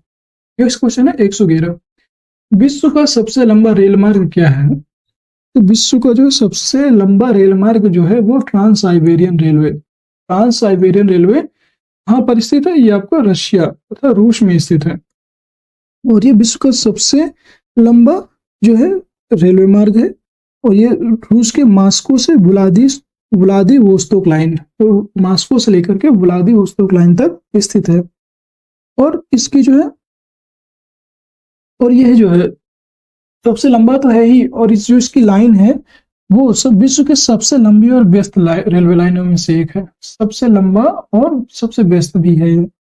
और दूसरा बात, तो इसकी बात करेंगे तो यह जो है 9289, इसकी अगर लंबाई की बात करेंगे, इसकी लंबाई है ट्रांस साइबेरियन रेलवे की 9289 किलोमीटर, इतना लंबा रेलवे मार्ग है। ठीक है, नेक्स्ट क्वेश्चन है 112, सूची 1 को सूची 2 से सम्मिलित कीजिए और दिए गए कोड का प्रयोग कर उपयुक्त विकल्प का चयन कीजिए। नदियां और उनकी सहायक नदियां, नदियां और उनकी सहायक नदियों की बात करेंगे। कृष्णा नदी, कृष्णा नदी की बात करेंगे तो कृष्णा नदी कहाँ पर है? ये भीमा, कृष्णा नदी की जो सहायक नदी है भीमा है, बहुत सारी नदियां हैं कृष्णा नदी की सहायक नदियों में, जैसे भीमा, तुंगभद्रा, मूसी, अमरावती, कोयना, पंचगंगा, दूधगंगा, घाट प्रभा, मालप्रभा, इतनी सारी नदियां हैं कृष्णा की जो सहायक नदियां हैं। ब्रह्मपुत्र की बात करेंगे तो ब्रह्मपुत्र की जो है हो जाएगी आपको इसमें, ब्रह्मपुत्र की बहुत सारी सहायक नदियां हैं, जैसे दिबांग, तीस्ता,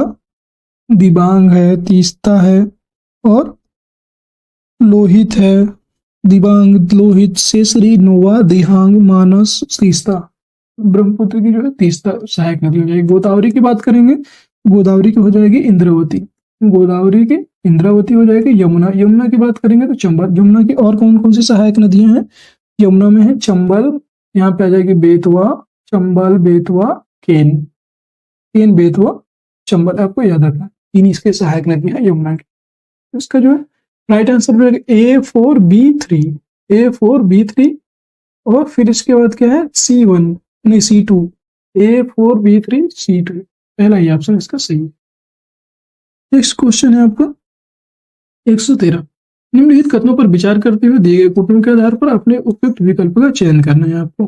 कथन और कारण का सवाल है, भूमध्य सागरीय प्रदेश में ग्रीष्म ऋतु में वर्षा नहीं होती है, क्या ये सही है? तो ये आपका जो है भूमध्य सागरीय जो प्रदेश होते हैं उनमें जो है आपको बताना है कि ये कौन सही है कि नहीं। तो जो है भूमध्य सागरीय प्रदेश में ग्रीष्म ऋतु में वर्षा नहीं होती, ये तो सही है, लेकिन कारण क्या है? ग्रीष्म ऋतु में व्यापारिक पवन इस प्रदेश के ऊपर से नहीं बहती है, ग्रीष्म ऋतु में जो व्यापारिक पवन है इस प्रदेश के ऊपर से नहीं बहती, ये गलत है। भूमध्य जो है ग्रीष्म ऋतु में जो व्यापारिक पवनें जो है भूमध्य रेखा में बहती हैं, ठीक है, इसी वजह से ज्यादा वर्षा नहीं होती है। तो इसका जो राइट आंसर हो जाएगा ये ए सही है, परंतु आर गलत है।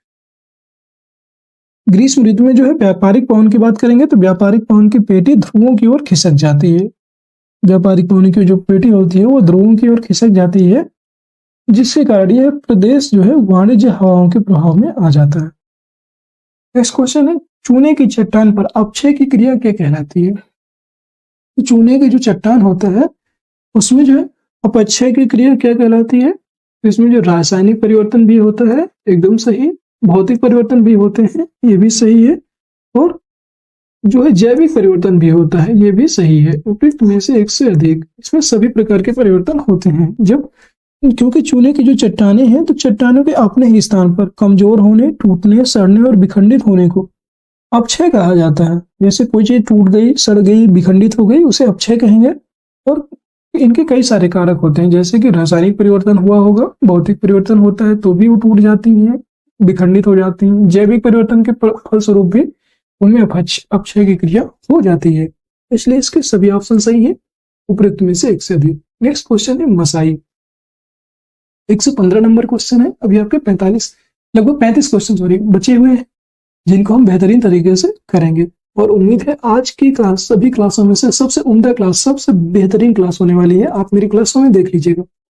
मसाई आदिम जाति का मूल निवास स्थान कौन सा है? मसाई, तो मसाई जो है आदिम जनजातियों में जो है पूर्वी अफ्रीका की बात करेंगे। यहाँ पे मसाई आपके पूर्वी अफ्रीका का सवाना घास क्षेत्र में पाई जाती है। इनका मूल स्थान जो है मसाई आदिम जाति का मूल स्थान जो है पूर्वी अफ्रीका का सवाना घास क्षेत्र, इसका राइट आंसर है। नेक्स्ट क्वेश्चन है 116। सूची 1 को सूची 2 से सुमेलित कीजिए तथा निम्नलिखित कूट से सही उपयुक्त विकल्प का चयन कीजिए। सूची 1 और सूची 2। दक्षिण अफ्रीका, दक्षिण अफ्रीका में कौन सा है? तो दक्षिण अफ्रीका में है वेल्ड। वेल्ड जो घास के मैदान है दक्षिण अफ्रीका में पाए जाते हैं। ऑस्ट्रेलिया में डांस पाए जाते हैं। दक्षिण अमेरिका की बात करेंगे तो दक्षिण अमेरिका में जो है आपके पंपास पाए जाते हैं। और उत्तरी अमेरिका की बात करेंगे तो उत्तरी अमेरिका में जो है प्रेरी पाए जाते हैं। इसका जो राइट आंसर हो जाएगा A3B1। A3B1 सेकंड ऑप्शन सही है। Next question 117। टोडा जनजाति का निवास स्थान क्षेत्र है। तो टोडा जनजाति है, इसका निवास क्षेत्र कहाँ पर है? तो टोडा जनजाति की बात करेंगे तो टोडा जनजाति इलायची और नीलगिरी की पहाड़ियों पर इनका निवास स्थान पाया जाता है। यह दक्षिण भारत के इलायची और नीलगिरी पहाड़ियों में जो है ये निवास करते हैं। नेक्स्ट क्वेश्चन है भारत में चीनी उद्योग का स्थानीयकरण उत्तर से दक्षिण की ओर खिसक रहा है, इसका मुख्य कारण क्या है? कि भारत में चीनी उद्योग है उसका स्थानीयकरण उत्तर से दक्षिण की ओर खिसकता है, इसका हमें मेन कारण बताना है। तो वो है सस्ता श्रम, नहीं। बाजार की उपलब्धता, एस ये भी गलत। जो है गन्ने के अधिक उपज एवं सुक्रोज की मात्रा, एकदम सही। जो है जलवायु में जो है क्या है विविधता पाई जा रही है। तो जलवायु की विविधता के कारण दक्षिण भारत में गन्ने के प्रति हेक्टेयर उपज उत्तर भारत की तुलना में अधिक है और साथ ही साथ दक्षिण भारत के गन्नों में शर्करा की मात्रा क्या होती है? अधिक होती है, अर्थात सुक्रोज की जो मात्रा है वो भी अधिक है। इस वजह से गन्ने के उपज जो है सुक्रोज की मात्रा के ऊपर जो है अधिकता के कारण ही गन्ने की उपज जो है दक्षिण भारत में खिसकती जा रही है। 119 नंबर क्वेश्चन है सूची 1 को सूची 2 से सुमेलित कीजिए तथा निम्नलिखित कूट से उपयुक्त विकल्प का चयन कीजिए। सूची 1 और सूची 2। यहाँ पे ग्रेनाइट, ग्रेनाइट का रूपांतरण किसमें होता है? तो ग्रेनाइट का रूपांतरण होता है नीस में। ग्रेनाइट आपका रूपांतरित होकर नीस में जाता है। ग्रेवो, ग्रेवो का बात करेंगे तो ग्रेवो है आपका सर्पेंटाइन। ग्रेवो जो है रूपांतरित होकर सर्पेंटाइन बन जाती है। बालू का पत्थर क्या होता है? तो बालू का पत्थर होता है आपका क्वार्टजाइट। बालू का पत्थर क्वार्टजाइट। और सेल जो होता है, सेल हमेशा स्लेट में परिवर्तित होता है। इसका जो राइट आंसर हो जाएगा ये बताना है सेल। सेल इसका जो राइट आंसर हो जाएगा वो हो जाएगा A3B4, ये इसका राइट आंसर है। और इसमें कुछ और है और भी आपको बता देते हैं, जैसे चूना पत्थर होता है, यहाँ पे लिख देता हूं मैं आपके नॉलेज के लिए। चूना पत्थर की बात करेंगे, चूना पत्थर किसमें परिवर्तित होता है? तो चूना पत्थर हमेशा क्या होता है? संगमरमर, संगमरमर में परिवर्तित हो जाता है। और बेसाल्ट, बेसाल्ट की बात करेंगे, बेसाल्ट किसमें परिवर्तित होता है? एक और बचा है आपका बेसाल्ट। बेसाल्ट की बात करेंगे तो ये एम्फीबोलाइट, एम्फीबोलाइट में परिवर्तित होता है। एम्फी सॉरी एमबी लिख गया, ये एम्फीबोलाइट में परिवर्तित होता है। ठीक है, एम्फीबोलाइट, एम्फीबोलाइट में परिवर्तित हो जाता है बेसाल्ट। ठीक है, नेक्स्ट क्वेश्चन है आपका 120। निम्नलिखित युग्मों में से कौन सा युग्म सही सुमेलित नहीं है? विसुवियस, विसुवियस इटली में है, एकदम सही। इरेबस, इरेबस जो है अलास्का में है, तो ये भी जो है गलत है। इरेबस जो है ये आर्कटिक में है। आर्कटिक में रॉस, आर्कटिक जो है आर्कटिक क्षेत्र, वहां पे आर्कटिक में रॉस नामक स्थान पर है, रॉस। कोटोपैसी जो है इक्वाडोर में है, एकदम सही। वृत्त में से एक से अधिक, इनमें से कोई नहीं, तो इसका राइट आंसर हो जाएगा इरेबस। इरेबस आपका आर्कटिक में रॉस नामक स्थान पर है। ठीक है, और आपकी बात करें तो कोटोपैक्सी तो इक्वाडोर में है। एक आपसे पूछते हैं, एक आपके लिए अच्छा क्वेश्चन है, आपके लिए क्वेश्चन है मोना लोआ, मोना लोआ ज्वालामुखी कहाँ स्थित है? मोना लोआ ज्वालामुखी कहाँ स्थित है? ज्वालामुखी कहाँ स्थित है ये बताना है आपको। अगर नहीं आता है तो आप क्या करेंगे, गूगल से कर करके और कमेंट सेक्शन में जरूर बताइएगा, ऐसे कि आपकी तैयारी होती जाएगी। और एक्स्ट्रा तुम अगर आपको नहीं पता होगा तो मैं फिर बाद में कमेंट बॉक्स में ये इसका आंसर होगा जो पिन कर दूंगा, ठीक है। मोना लोआ ज्वालामुखी। नेक्स्ट है आपका, कौन सी योजना 100 दिन का रोजगार दिलाती है? कौन सी योजना 100 दिन का रोजगार दिलाती है? राष्ट्रीय ग्रामीण रोजगार योजना, राष्ट्रीय ग्रामीण स्वास्थ्य मिशन, राष्ट्रीय ग्रामीण जीविका मिशन योजना, या उपयुक्त में से एक से अधिक, या उपयुक्त में से कोई नहीं। इसका जो राइट आंसर है राष्ट्रीय ग्रामीण रोजगार योजना। बहुत बेहतरीन योजना थी ये। मतलब देखा जाए तो आज तक कोई भी योजना ऐसी नहीं है जो मतलब गारंटी दे कि हम नहीं इतनी रोजगार देंगे ही, बट राष्ट्रीय ग्रामीण योजना जो ऐसी योजना थी जो है ये 100 दिन का रोजगार उपलब्ध करवा देने वाली थी, और एक गारंटी अधिनियम थी, गारंटी योजना थी। जैसे कि इसको कैसे किसमें लागू, कौन से अधिनियम के तहत लागू किया गया था, तो इसका अधिनियम था राष्ट्रीय ग्रामीण रोजगार गारंटी अधिनियम सितंबर 2005। ये कब लागू हुई थी? सितंबर 2005 में यह अधिनियम आया था, सितंबर 2005 में आया था राष्ट्रीय रोजगार गारंटी अधिनियम, ठीक है। और ये इसके बाद इसका जो नाम है किसमें चेंज हो गया? महात्मा गांधी राष्ट्रीय ग्रामीण रोजगार गारंटी अधिनियम 2005 में, मनरेगा में इसका नाम बाद में परिवर्तित हो गया था, ठीक है। नेक्स्ट क्वेश्चन है, कच्चे माल को अधिक मूल्यवान उत्पाद में बदलने वाली क्रिया को क्या कहा जाता है? अर्थात कच्चा माल उसको जो है और अधिक मूल्यवान उत्पाद में चेंज करने की प्रक्रिया है, उसको हम कहेंगे द्वितीय क्रिया। द्वितीय क्रिया, ये द्वितीय क्रिया के अंतर्गत आएगा, ठीक है। जैसे कच्चे माल को अधिक मूल्यवान उत्पाद में बदलने वाली क्रिया द्वितीय क्रिया कहते हैं। अर्थव्यवस्था के 3 क्षेत्र होते हैं, आपको सभी को पता है, प्राथमिक क्षेत्र, द्वितीय क्षेत्र, तृतीय क्षेत्र। और प्राथमिक क्षेत्र की बात करेंगे तो प्राथमिक क्षेत्र के अंतर्गत आते हैं प्राकृतिक संसाधनों का सीधा उपयोग, जैसे हम कृषि करते हैं वो डायरेक्ट जो कृषि किया जो उससे माल उत्पादित हुआ कृषि में, वो हम डायरेक्ट उसको यूज करते हैं, तो वो हमारा प्राथमिक क्षेत्र में आएगा। प्राथमिक क्षेत्र में कृषि है, वानिकी है, मछली पकड़ना, ये प्राथमिक क्षेत्र में आता है। द्वितीय क्षेत्र की बात करेंगे तो द्वितीय क्षेत्र में आपका जो है वस्तुओं का विनिर्माण किया जाता है, मतलब अर्थात जो प्राथमिक क्षेत्र की वस्तुएं होती हैं उनको जो है उनसे दूसरी चीज निर्माण करते हैं, जैसे कि मशीनों, औजारों और श्रम का उपयोग करके कच्चे माल का सामान बनाने की क्रिया को विनिर्माण कहते हैं। और इसमें जो है बहुत सारे वस्तुएं बनाते हैं हम। और तृतीय क्षेत्र की बात करें तो तृतीय क्षेत्र जो है तो सबसे महंगी भी हो जाती है, सस्ती भी रहती है, बट तृतीय क्षेत्र को मूल क्षेत्र क्या कहते हैं? तृतीय क्षेत्र होता है आपका सेवा क्षेत्र, आपको याद रखना है। सेवा क्षेत्र जो है तृतीय क्षेत्र में आते हैं, जैसे बैंकिंग सेवा है, बैंकिंग है, रेलवे है, जो भी सेवा क्षेत्र के अंतर्गत आती है वो सेवाएं होती हैं। हम कोई भी सेवा प्राप्त करते हैं वो तृतीय क्षेत्र में आएंगे, ठीक है। नेक्स्ट क्वेश्चन है 123, निम्नलिखित में से किस क्षेत्र को विश्व का फलोद्यान कहा जाता है? विश्व का फलोद्यान, विश्व के फलोद्यान की बात करेंगे तो यह है भूमध्य क्षेत्रीय, भूमध्य रेखा का जो भूमध्य सागरीय क्षेत्र है, तो इसको हम क्या कहेंगे? विश्व का फलोद्यान। भूमध्य सागरीय वन प्रदेश को फलों की कृषि के कारण विश्व का फलोद्यान भी कहा जाता है, ठीक है। और यहाँ पर कौन कौन से सबसे ज्यादा चीजें होती हैं? यहाँ पे होती है संतरा, सबसे ज्यादा होने वाली चीजों में से संतरा, अंजीर, संतरा, अंजीर और जो है जैतून, जैतून और जैतून है यहाँ पे, जैतून, अंगूर यहाँ की प्रमुख फसलों में से एक है, ठीक है। 124 नंबर, पर्यावरण में संतुलन बिगड़ जाता है यदि जंगली जानवरों को विवेकहीन शिकार किया जाना निषेध हो, अर्थात मतलब पर्यावरण में संतुलन बिगड़ जाता है, ये तो गलत है, इससे नहीं होता। निर्वनीकरण तथा भू अपरदन चलता रहे, एकदम सही। जब हम जब हम वनों का निर्वनीकरण करेंगे अर्थात वनों की कटाई अधिक मात्रा में करेंगे, इससे क्या होगा? और भू अपरदन क्या होगा? बहुत अधिक मात्रा में होता है, तो पर्यावरण में संतुलन बिगड़ जाता है। नेक्स्ट क्वेश्चन 125, उत्तर से दक्षिण तक बिहार के जिलों का क्रम कौन सा है? अब ये बिहार का क्वेश्चन है स्पेशल, ठीक है। तो आपको बताना है सबसे उत्तर में कौन सा है।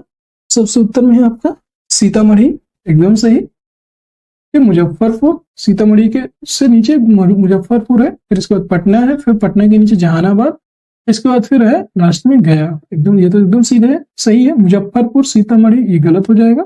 सबसे पहले सीतामढ़ी है, ये भी सही है, फिर इसके बाद मुजफ्फरपुर है, ये भी सही है, बट यहाँ पे गया, गया जो है सबसे दक्षिण में है जो है, ये तो यहाँ पे ये भी गलत हो जाएगा।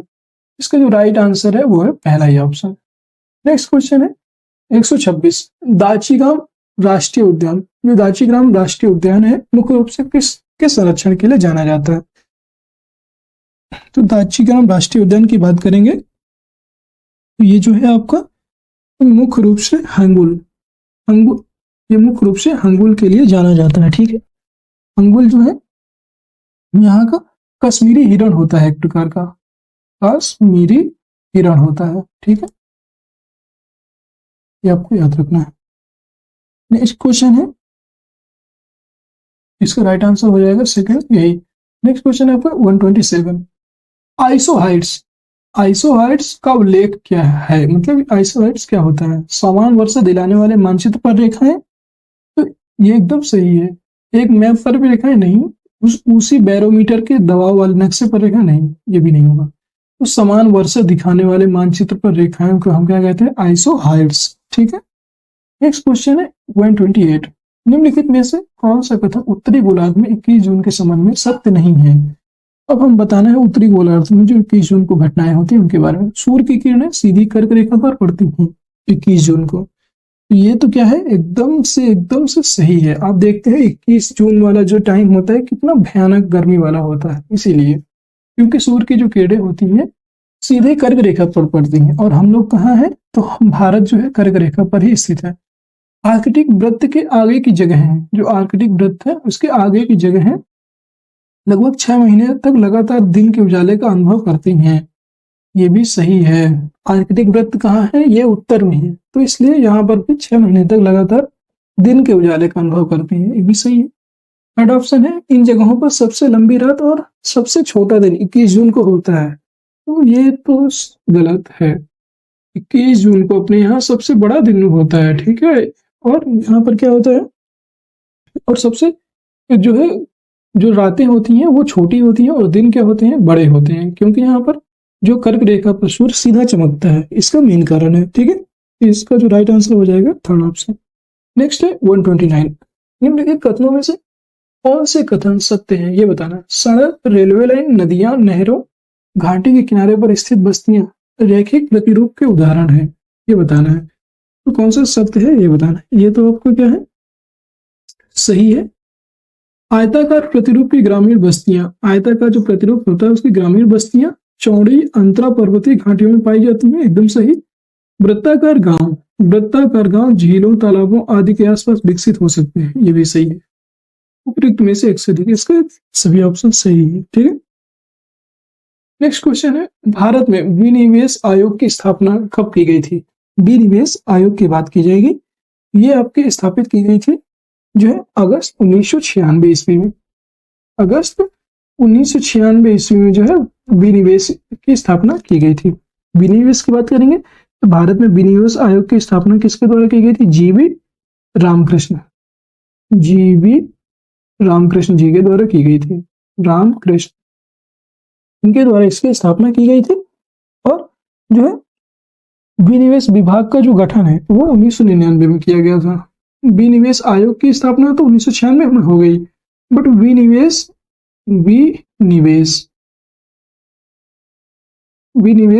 अधिनियम जो है, और विनिवेश विभाग का जो गठन है वो आपका 1999 में होता है, ये भी आपको याद रखना है। नेक्स्ट क्वेश्चन है 131, सामुदायिक विकास कार्यक्रम का आरंभ किया गया था। तो सामुदायिक विकास कार्यक्रम ये 1952 में किया गया था। सामुदायिक विकास कार्यक्रम जो है इसका आरंभ जो है 1952 ईस्वी में किया गया था, आपको याद रखना है। और इस कार्यक्रम का जो उद्देश्य है यह है अधिक नियोजन एवं सामाजिक पुनरुद्धार की जो है राष्ट्रीय योजनाओं के प्रति देश की ग्रामीण जनता में सक्रिय रुचि पैदा की जा सके, ये इसका राइट आंसर होता है। नेक्स्ट है, केंद्र राज्य के मध्य शक्तियों का बंटवारा जो है संविधान की किस अनुसूची में शामिल किया गया है? केंद्र राज्य के मध्य जो शक्तियों का बंटवारा है वो आपका जो है किस अनुसूची में शामिल है? यह है 7वीं अनुसूची।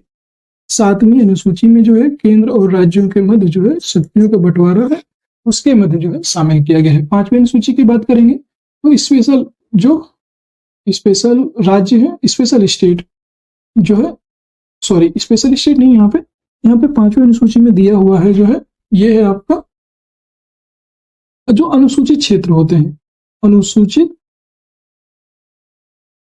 क्षेत्रों से संबंधित प्रावधान है। जैसे कि अनुसूचित क्षेत्र और अनुसूचित जनजाति क्षेत्र होते हैं, अनुसूचित क्षेत्र और अनुसूचित जनजाति क्षेत्र, अनुसूचित जनजाति क्षेत्र से संबंधित प्रावधान है, जनजाति क्षेत्रों से संबंधित प्रावधान है 5वीं अनुसूची में संबंधित प्रावधान है। 10वीं अनुसूची की बात करेंगे तो 10वीं अनुसूची में जो है दल बदल से संबंधित प्रावधान है, दल बदल संबंधित प्रावधान है, ठीक है, दल बदल संबंधित प्रावधान है, ठीक। नेक्स्ट क्वेश्चन है 133, दलित और आदिवासी लड़कियों द्वारा स्कूल छोड़ने की दर सबसे अधिक है, लड़कियों के लिए अलग स्कूल नहीं मिलेगा, इसका क्या कारण है ये बताना है। तो दलित और आदिवासी लड़कियों द्वारा स्कूल छोड़ने की दर सबसे अधिक है, इसका मेन कारण है आपका लड़कियों के लिए अलग स्कूल नहीं मिलने के कारण, ये तो नहीं, गलत है। शिक्षा का लाभ लड़की के ससुराल वालों को मिलने के कारण, ये भी गलत। गरीबी और सामाजिक भेदभाव, एकदम सही, क्योंकि जो है आदिवासी जनजाति में जो है गरीबी है बहुत अधिक मात्रा में पाई जाती है, और दलित और जो ग्रामीण लोग होते हैं, आदिवासी लोग होते हैं, उनके से जो है सामाजिक भेदभाव बहुत ज्यादा किया जाता है।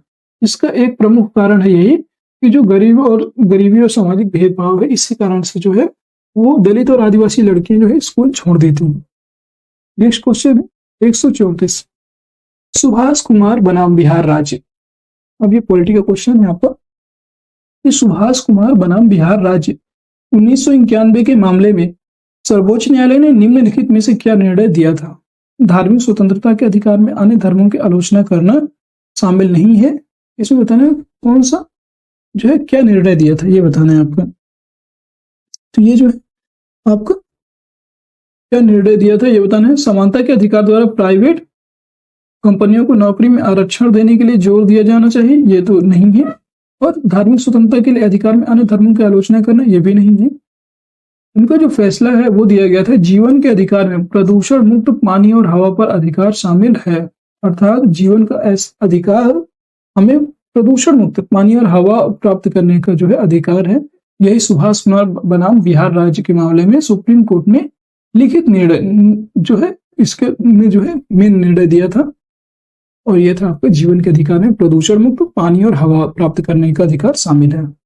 नेक्स्ट है, और जीवन जीने की स्वतंत्रता या जीवन जीने का अधिकार किस आर्टिकल में है, तो आपको ये आर्टिकल जो है आर्टिकल आपका 21 में स्थित है, ये भी आपको याद रखना है।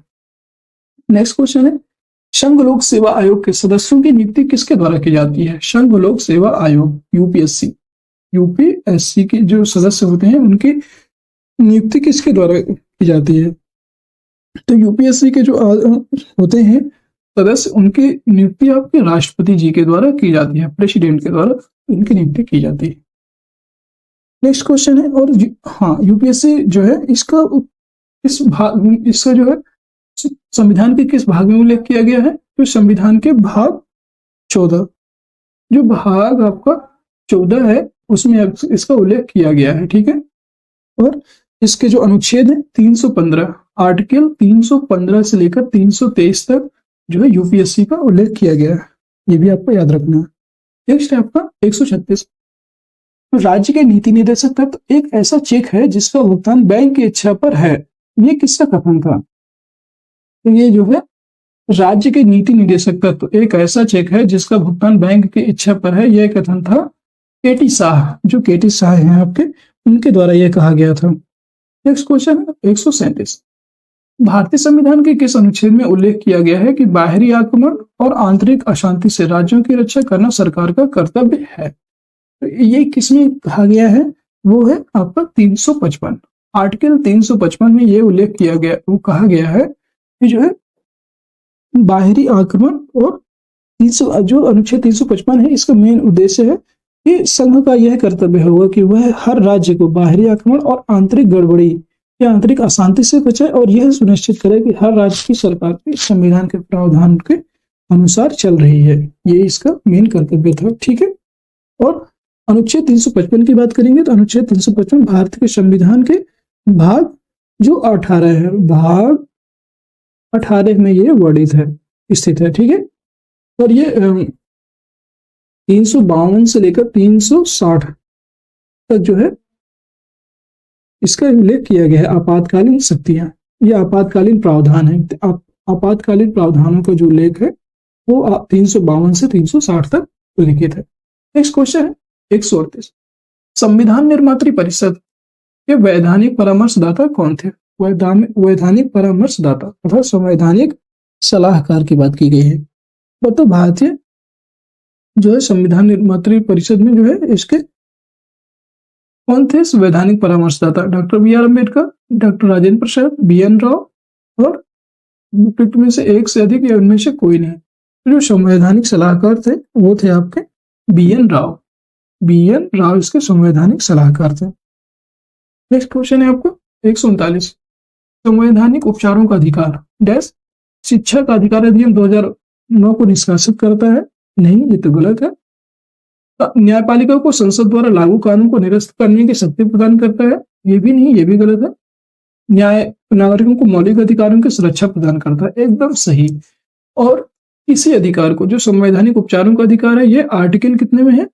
ये आर्टिकल 32 में स्थित है। अनुच्छेद 32 में जो है इसका उल्लेख किया गया है। और जो है डॉक्टर भीमराव अंबेडकर जो थे, तो डॉक्टर बी आर अम्बेडकर के द्वारा जो है इसको संविधान की आत्मा कहा गया है। संविधान की आत्मा कहा गया है, ये भी आपको याद रखना, ठीक है। नेक्स्ट क्वेश्चन है 140, हिंदू उत्तराधिकार संशोधन अधिनियम 2005 के अनुसार निम्नलिखित में से क्या सत्य है?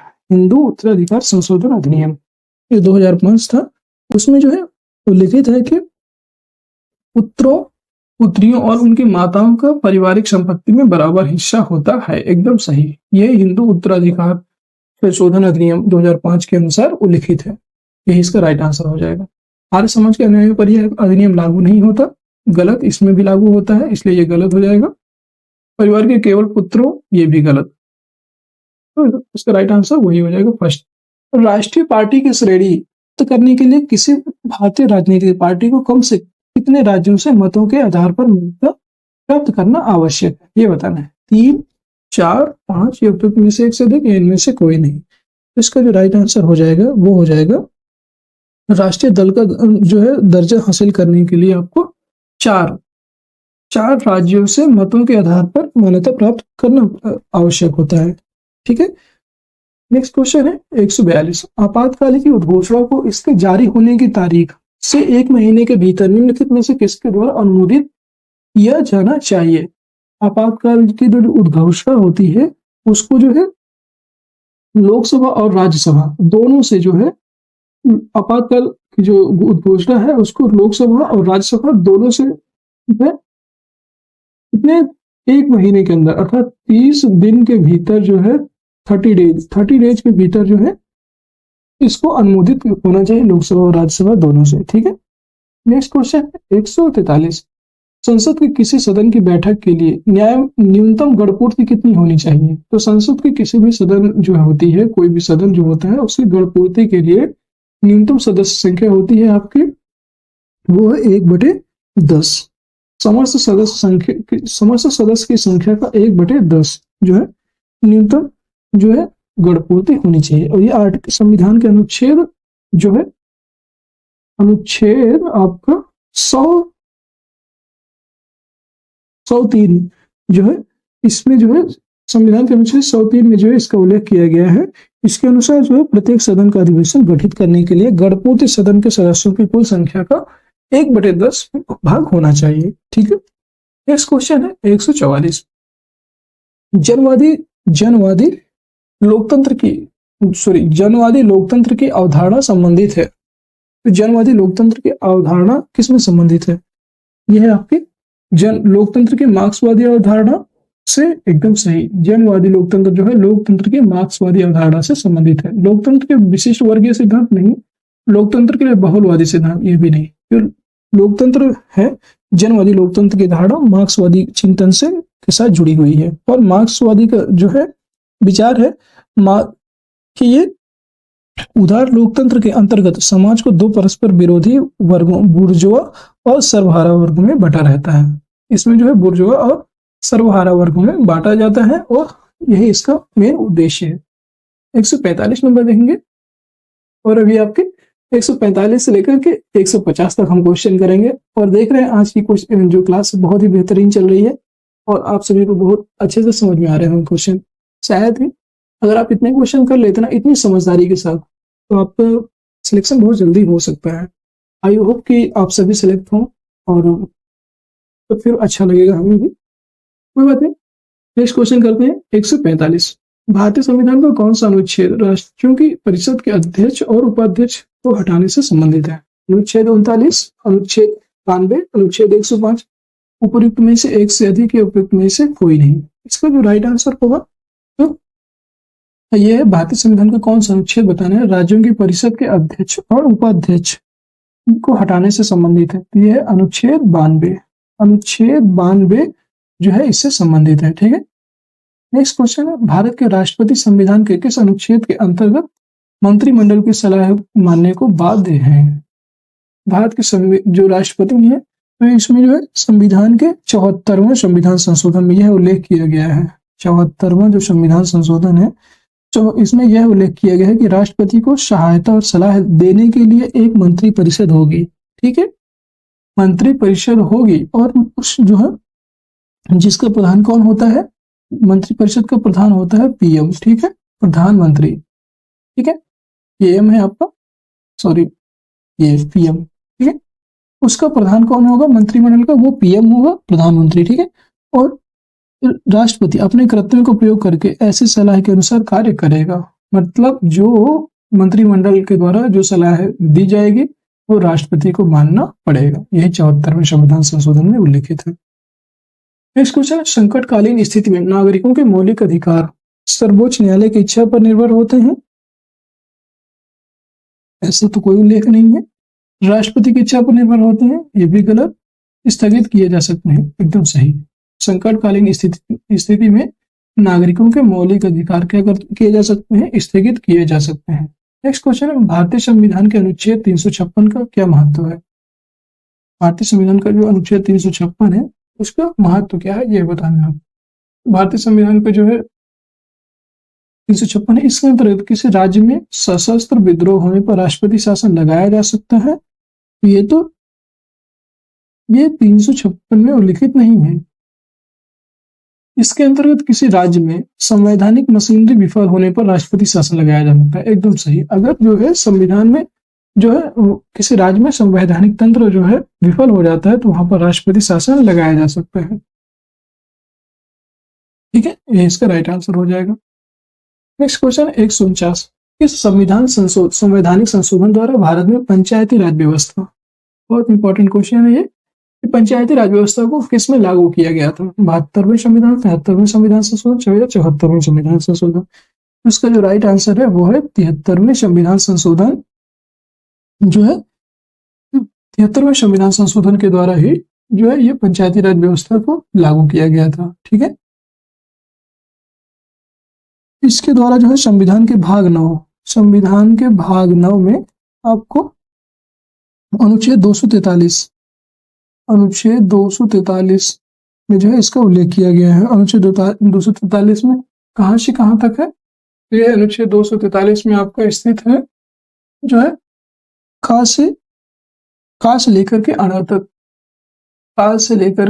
तक इसका उल्लेख किया गया है। ये भी आपको याद रखना, हिंदी में है, इतना याद रखना है। ठीक है, तो इसमें टोटल जो है कितने 16 अनुच्छेद दिए हुए हैं, ये भी आपको याद रखना है। नेक्स्ट क्वेश्चन 150 और आज की क्लास का लास्ट क्वेश्चन है, इसे हम बहुत अच्छे से करेंगे। भारत में पंचायती राज को अपनाने वाले पहले 2 राज्य कौन कौन से थे? तो भारत में जो है पंचायती राज को अपनाने वाले पहले जो 2 राज्य थे वो राजस्थान और आंध्र प्रदेश थे। ठीक है, ये तो आप सभी को पता होगा। इसके बारे में बात करेंगे तो पंचायती राज व्यवस्था को पहली बार जो है राजस्थान के नागौर जिले से शुरू किया गया था और कब किया गया था? तो नागौर जिले में जो है 2 अक्टूबर 1959 को अपनाया गया था सबसे पहले, ठीक है। और इसके बाद 1950 और 1960 के दशक के दौरान अन्य राज्य सरकारों ने इस प्रणाली को अपनाया, क्योंकि विभिन्न राज्यों में जो है पंचायतों की स्थापना के लिए कानून पारित किए गए थे। और इसे जो अपनाने वाला दूसरा राज्य था वो था आपका आंध्र प्रदेश। ये भी आपको याद है, ठीक है। दोस्तों आज की क्लास यहीं पर आपकी खत्म होती है। और क्लास कैसी लगी, क्लास आपको कैसी लगी जरूर बताइएगा कमेंट सेक्शन में। और आपके जो क्वेश्चन पूछा था वो क्वेश्चन का आंसर कमेंट में जरूर बताइएगा, ठीक है। और अगर आपको क्लास अच्छी लगी हो तो लाइक कर दीजिए, शेयर कर दीजिए अपने मित्रों को। और नए हैं तो चैनल को सब्सक्राइब भी कर लीजिए, ठीक है। और कोई भी आपका कमेंट है, सुझाव है तो आप हमें जरूर बताएंगे। और बस आज के लिए यही था। जय हिंद, जय भारत। आप सभी का दिन शुभ हो।